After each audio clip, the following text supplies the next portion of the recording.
Hi hello every one. இன்றைக்கி நம்ம பார்க்க போகிற டிஷ் பார்த்திங்கன்னா சிக்கன் ஈரல் சுக்கா தான் பார்க்க போகிறோம்.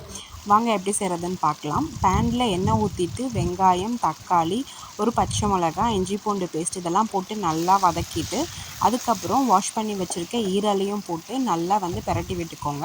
அதுக்கப்புறம் தேவையான அளவுக்கு காரம், மிளகாத்தூள் 2 ஸ்பூன் போட்டிருக்கேன். அதையும் போட்டு நல்லா மிக்ஸ் பண்ணிவிட்டு ஈரல் வேகிறதுக்காக தண்ணி ஊற்றிருக்கேன் 1 கிளாஸ். இதை 10 நிமிஷம் ஸ்லோ ஃப்ளேமில் நல்லா ஈரலை வேக விட்டுறணும் இந்த மசாலாவோட. 10 நிமிஷம் கழித்து மூடி எடுத்து பார்த்திங்கன்னா இந்த மாதிரி சூப்பராக தண்ணி எல்லாமே சுண்டி செமையாக வெந்து சூப்பராக இருக்கும். இந்த ஸ்டேஜில் ஓகே சாதத்துக்கு போட்டு பிசைஞ்சு சாப்பிட்ணுன்னா கருவேப்பிலை, கொத்தமல்லி தூவி இறக்கி கொஞ்சம் பெப்பர் போட்டு சாப்பிட்டு பாருங்கள், செம டேஸ்ட்டாக இருக்கும். நாங்கள் இன்றைக்கி சுக்கா மாதிரி ட்ரை பண்ணலான்னு சொல்லிட்டு இன்னும் ஒரு 5 to 10 மினிட்ஸ் ஸ்லோ ஃப்ளேமில் வச்சுருந்தோம். வச்சதுக்கப்புறம் பாருங்கள், சூப்பராக நல்லா தண்ணியெல்லாம் சுண்டி ஒரு செமி கிரேவியில் ஒரு சுக்கா ரெடி ஆகிடுச்சு ஈரல். அதோட கொத்தமல்லி தூவி சுட சுட ரைஸோட கொடுத்து பாருங்கள். பெப்பரெல்லாம் தூவி கடைசியாக காரசாரமாக செமையாக இருக்கும் ரச சாதத்துக்கு.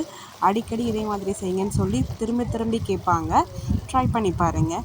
தேங்க்ஸ் ஃபார் வாட்சிங். தேங்க்யூ.